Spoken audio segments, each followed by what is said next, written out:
Hi everyone, I am Dr. B.L. Pillai, Department of Hindi from E-Content Development Center, Majalis Arts and Science College, Puramannur.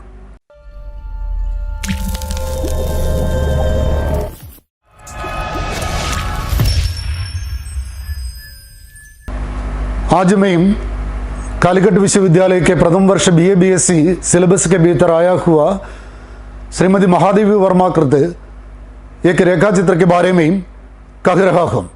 Shrimati Mahadevi Verma Hindi साहित्य के सुप्रसिद्ध कवयित्री है।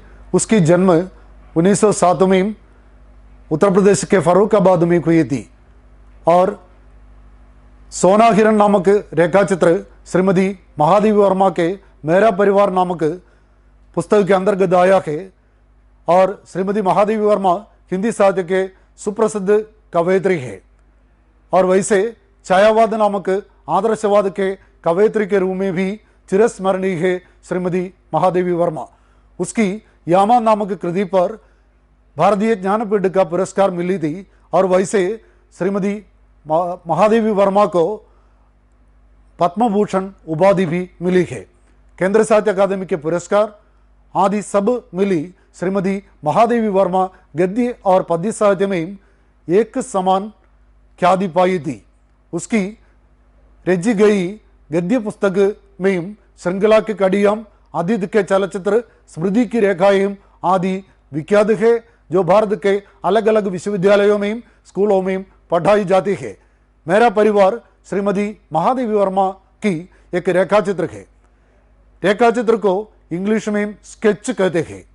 Sketch में कम से कम रेखाओं द्वारा यानी लाइन द्वारा एक चित्र खींचा जाता है। वैसे साहित्य में शब्दों द्वारा एक चित्र खींच जाता है, उसे साहित्य में स्केच कहते हैं। कहने का मतलब है कि यह रेखा चित्र सोना हिरण श्रीमती महादेवी वर्मा कृत एक रेखा चित्र है। इसमें एक हिरण की जीवन की दर्दनाक चित्रीकरण श्रीमती महादेवी वर्मा प्रस्तुत करती है। इस अध्ययन के पश्चात आपको हिंदी साहित्य के सुप्रसिद्ध छायावादी कवयित्री श्रीमती महादेवी वर्मा के महान अनुपम भाषा के बारे में और वैसे मनुष्येतर जीव जंतुओं के प्रति मनुष्य की क्रूरता के बारे में जानकारी अवश्य मिलेंगे। आज मैं श्रीमती महादेवी वर्मा कृत रेखा चित्र सोना हिरण नामक रेखा चित्र के बारे में बताना चाहता हूँ। सोना हिरण श्रीमती महादेवी वर्मा कृत एक स्मरणीय रेखा चित्र है। रेखा चित्र को अंग्रेजी में स्केच कहते हैं। स्केच कुछ रेखाओं द्वारा बनाए चित्र को कहते हैं। वैसे भाषा के कुछ शब्दों द्वारा जो साहित्य रचना करते हो उसे हिंदी में रेखा चित्र कहते हैं। मेरा परिवार नामक महादेवी वर्मा की पुस्तक से यह रेखा चित्र उड़ा दिया है। इसमें जीव जंतुओं के बारे में महादेवी वर्मा अपनी महान विशाल हृदय व्यक्त करती है। आज अचानक श्रीमती महादेवी वर्मा को सोना हिरण की याद आई। कई साल पहले की बात है। उसकी परिचित डॉक्टर धीरेन्द्र बसु की पौत्री सुष्मिता ने महादेवी वर्मा को एक खत लिख दिया। इसमें सुष्मिता ने बता दिया कि उसके पास एक हिरण है और एक हिरण शावक है और उसे एक साल पहले अपनी पड़ोसी के हाथ से मिली थी और उसकी पड़ोसी एक शिकारी है। जब वो जंगल पर शिकार करते हो तब उस हिरण शावक को उसे सुष्मिता को मिली थी। यह हिरण शावक को महादेवी वर्मा को देना चाहती हूँ क्योंकि हिरण जंगली जंतु है। जंगली जीवी होने से उसे रहने के लिए बड़ी जगह चाहिए। आज उसके पास उतनी जगह नहीं है। महादेवी वर्मा के पास बड़ी जगह है, इसलिए महादेवी वर्मा को देना चाहती हूँ। प्रशांत जंगली वनस्थली में एक हिरण रहती थी और एक आकेटक उधर पहुंचकर उसी हिरण की ओर तीर चला दी। थोड़ी देर पहले उस हिरण की प्रसव हो चुकी थी। वो अपनी नवजात शिशु को पेट पर लेकर रहती थी और जब शिकारी या आकटक उसकी ओर तीर चला दी, तब अपनी शिशु की यानी यह हिरण शावक की रक्षा करती हुई उस माँ हिरण स्वर्ग से डर गई। थोड़ी देर बाद करुणा के कारण उस शिकारी ने उस नवजात शिशु को यानी हिरण शावक को हाथ पर उड़ा दिया और अपने गांव पर पहुंचा दिया। और वह आकेटक सुष्मिता के पड़ोसी थे। 1 साल पहले उस आकेटक अथवा शिकारी के हाथ से सुष्मिता को यह हिरण शावक को मिली थी। 1 साल तक महादेवी वर्मा के घर पर उसे पली और उसके बाद महादेवी वर्मा बद्रीनाथ यात्रा के लिए निकल पड़ी। हर साल श्रीमती महादेवी वर्मा बद्रीनाथ की ओर यात्रा करती थी। इस साल भी महादेवी वर्मा बद्रीनाथ की ओर जाते समय अपने नौकर चाकरों को घर के जानवरों को संभालने की दायित्व दे दी थी।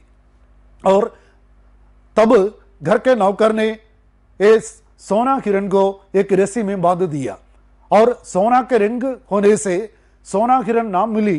इस हिरण महादेवी वर्मा को प्यारी थी और महादेवी वर्मा सोते समय महादेवी वर्मा उत्तर प्रदेश के फरुखाबाद के कॉलेज की ओर जाते समय उसके साथ ये सोना हिरण भी जाती थी। उधर के लड़कियों के मित्र बनकर चारों ओर कूदती फिरती थी और महादेवी वर्मा से इतनी आदान प्रदान अथवा आदत करती थी कि अथवा मिलजुल कर रहती थी कि उसे अभिन्न करना संभव न था।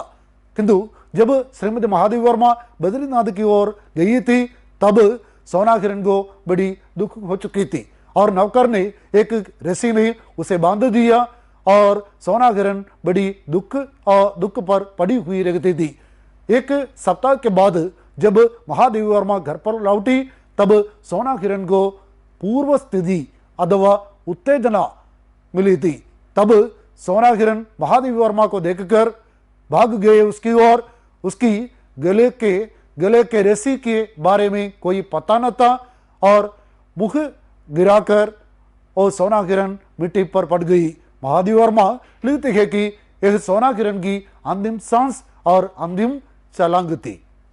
श्रीमती महादेवी वर्मा सोना हिरण नामक एक आकर्षक, अनुपम और अत्यंत प्रशंसनीय रेखाचित्र में एक निष्कलंक जीवी के, एक हिरण शावक के अपमृत्यु के बारे में, मनुष्य के क्रूरता के बारे में बता देता है। इसकी भाषा आकर्षणीय है, शैली सुंदर है।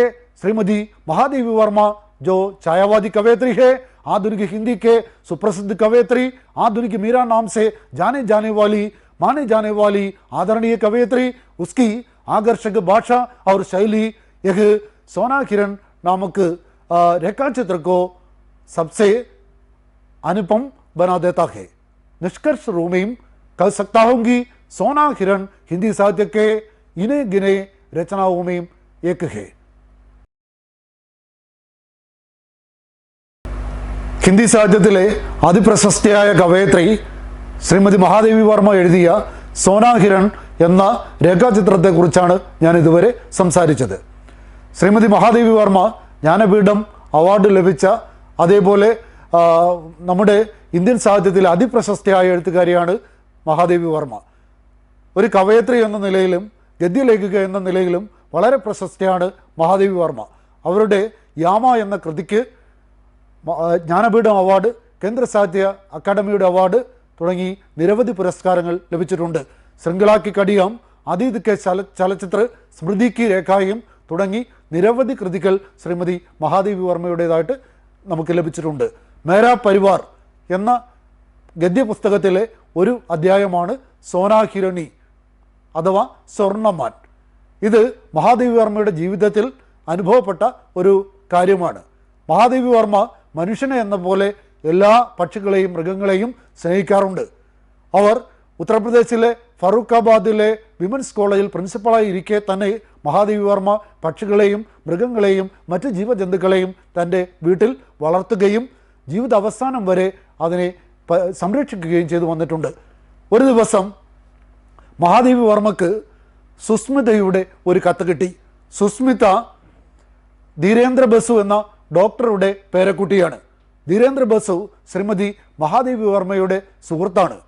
അദ്ദേഹത്തിൻ്റെ പേരക്കുട്ടിയായ സുസ്മിത കത്തിൽ എഴുതിയിരുന്നത് ഇതിങ്ങനെയാണ്: എൻ്റെ വീട്ടിൽ ഒരു മാൻകുട്ടിയുണ്ട്. ഏതാണ്ട് 1 വർഷമായി ഈ മാൻകുട്ടിയെ ഞാൻ വളർത്തുന്നു. സ്വർണ്ണമാൻ എന്നാണ് ഞാൻ അതിനെ വിളിക്കാറുള്ളത്. എൻ്റെ അയൽവാസിയിൽ നിന്നുമാണ് എനിക്ക് ഈ മാൻകുട്ടിയെ ലഭിച്ചത്. എൻ്റെ അയൽവാസി ഒരു വേട്ടക്കാരനാണ്. അയാൾ ഒരിക്കൽ വനത്തിൽ പോയപ്പോൾ ഒരു അമ്മ മാനിനോടൊപ്പം ഈ കുഞ്ഞും ഉണ്ടായിരുന്നു. ആ മാൻ പ്രസവിച്ചിട്ട് അധിക നേരം ആകാത്തതിനാൽ അതിന് ഓടിപ്പോകുക സാധ്യമായിരുന്നില്ല. മറ്റെല്ലാ മാനുകളും ഓടിപ്പോയപ്പോഴും അല്പം മുമ്പ് പ്രസവിച്ച ഈ മാൻ തൻ്റെ കുട്ടിയോടൊപ്പം അവിടെ തന്നെ കഴിഞ്ഞു. ഈ ക്രൂരനായ വേട്ടക്കാരൻ ആ മാനിൻ്റെ നേർക്ക് അമ്പെയ്തു. ആ അമ്പെയ്ത്തിൽ ആ മാൻ മരിച്ചു. ആ ചത്ത മാനിൻ്റെ മടിയിൽ നിന്ന് ഈ കുഞ്ഞിനെ എടുത്തുകൊണ്ട് ഈ വേട്ടക്കാരൻ നാട്ടിലേക്ക് തിരിച്ചു വന്നു. തുടർന്ന് അയാൾ ഏതാനും ദിവസം അവിടെ വളർത്തി. പിന്നീട് അയാൾ ആ മാൻകുഞ്ഞിനെ സുസ്മിതയ്ക്ക് കൈമാറുകയാണ് ഉണ്ടായത്. സുസ്മിത 1 വർഷത്തോളം ആ മാൻകുട്ടിയെ വീട്ടിൽ സംരക്ഷിച്ചു. പക്ഷേ മാൻ വനത്തിൽ ജീവിക്കേണ്ട ജീവിയാണ്. ഇപ്പോൾ അത് വലുതായിരിക്കുന്നു. സുസ്മിതയുടെ വീട്ടിൽ അതിനുള്ള സൗകര്യമില്ലാത്തത് കൊണ്ട് അതിന് പറ്റുന്ന ഒരു കരങ്ങളിൽ ഏൽപ്പിക്കുക എന്നതാണ് സുസ്മിത ആഗ്രഹിച്ചത്. തുടർന്ന് സുസ്മിത മഹാദേവിക്ക് കത്തെഴുതി. ഇങ്ങനെയാണ് മഹാദേവിക്ക് ഈ മാൻകുട്ടിയെ ലഭിച്ചത്. മഹാദേവി തൻ്റെ വീട്ടിൽ ഒരുപാട് വർഷം ഈ മാൻകുട്ടിയെ സംരക്ഷിച്ചു. അവരുടെ ഊണിലും ഉറക്കത്തിലും സന്തത സഹചാരിയായി ഈ മാൻകുട്ടി സോനാ ഹിരൺ, ഈ ഗോൾഡൻ ഡിയർ, മഹാദേവിയോടൊപ്പം ഉണ്ടായിരുന്നു. മഹാദേവി വർമ്മ പ്രിൻസിപ്പളായി ജോലി ചെയ്യുന്ന ഫറൂഖാബാദിലെ വിമൻസ് കോളേജിലേക്ക് പോകുമ്പോൾ ഈ മാൻകുട്ടിയും അവർക്കൊപ്പം പോയിരുന്നു. അവിടെ മൈതാനത്തും മറ്റും ഇത് ഓടിക്കളിക്കുകയും അവിടെ പഠിക്കുന്ന ബിരുദത്തിനും ബിരുദാനന്തര ബിരുദത്തിനും പഠിക്കുന്ന പെൺകുട്ടികൾക്കൊപ്പം അവരുടെ കളിക്കൂട്ടുകാരിയായി ഈ മാൻകുട്ടിയും ഒരുപാട് വർഷം ജീവിച്ചിരുന്നു. അങ്ങനെയിരിക്കെ എല്ലാ വർഷത്തെയും എന്ന പോലെ ഈ വർഷവും മഹാദേവി വർമ്മ ബദ്രീനാഥ് തീർത്ഥാടനത്തിന് പുറപ്പെട്ടപ്പോൾ തൻ്റെ വീട്ടിലെ പക്ഷികളെയും മൃഗങ്ങളെയും സംരക്ഷിക്കുവാനുള്ള ബാധ്യത മഹാദേവി വർമ്മ വീട്ടിലെ ജോലിക്കാരെ ചുമതലപ്പെടുത്തി. മഹാദേവി വർമ്മ പോയി കഴിഞ്ഞപ്പോൾ ജോലിക്കാരനായ ഒരാൾ ഈ സോനാ ഹിരണിൻ്റെ കഴുത്തിൽ ഒരു കയർ കെട്ടി ഒരു മരത്തിൽ കെട്ടിയിട്ടു. ദിവസങ്ങൾക്ക് ശേഷം മഹാദേവി വർമ്മ തിരിച്ചു വന്നു. ഗേറ്റ് തുറന്ന് അകത്തേക്ക് പ്രവേശിച്ചപ്പോൾ ഈ മാൻ മഹാദേവി വർമ്മയെ കണ്ട സന്തോഷത്തിൽ തുള്ളിച്ചാടി. തൻ്റെ കഴുത്തിലെ കയർ ആ മൃഗം ഓർത്തില്ല, ആ മാൻകുട്ടി ഓർത്തില്ല. തൻ്റെ പ്രിയപ്പെട്ട മഹാദേവി വർമ്മയെ കണ്ട സന്തോഷം മൂലം തുള്ളിച്ചാടിയ ഈ മാൻകുട്ടി തലകുത്തി മൂക്കുകുത്തി നിലത്ത് വീഴുകയും രക്തം വാർന്ന് അവസാനമായി മഹാദേവി വർമ്മയോട് വിട പറയുകയും ഈ ലോകത്തോട് വിട പറയുകയും ചെയ്തു. മഹാദേവി വർമ്മക്ക് താങ്ങാനാവാത്ത ദുഃഖമാണ് ഇതുമൂലം ഉണ്ടായത്. മഹാദേവി വർമ്മ ഇവിടെ അനുസ്മരിക്കുന്നത് ഒരു മാൻ കാട്ടിൽ ജീവിക്കേണ്ട ജീവിയാണ്. അതിനോട് മനുഷ്യൻ ചെയ്ത ക്രൂരത, അതാണ് ഇതിൻ്റെ തുടക്കത്തിൽ ഒരു വേട്ടക്കാരനിലൂടെ ഈ മൃഗത്തെ, ഈ മാൻകുട്ടിയെ മഹാദേവി വർമ്മയിൽ എത്തിച്ചത്. മനുഷ്യന്മാർ എത്രത്തോളം ക്രൂരന്മാരാണ് എന്നീ പാഠം നമ്മെ പഠിപ്പിക്കുന്നു. കവയത്രിയായ ശ്രീമതി മഹാദേവി വർമ്മയുടെ മനോഹരമായ ഭാഷയും ആകർഷകമായ ശൈലിയും ഈ രേഖാചിത്രത്തെ വ്യത്യസ്തമാക്കി തീർക്കുന്നു. മനോഹരമായ ഹിന്ദിയിലെ എണ്ണപ്പെട്ട രേഖാചിത്രങ്ങളിൽ ഒന്നാണ് സോനാ ഹിരൺ സ്വർണ്ണമാൻ എന്ന ഈ പാഠഭാഗം. ഇത് എല്ലാവർക്കും ഇഷ്ടപ്പെട്ടെന്ന് കണക്കാക്കുന്നു. നന്ദി, ധന്യവാദ്.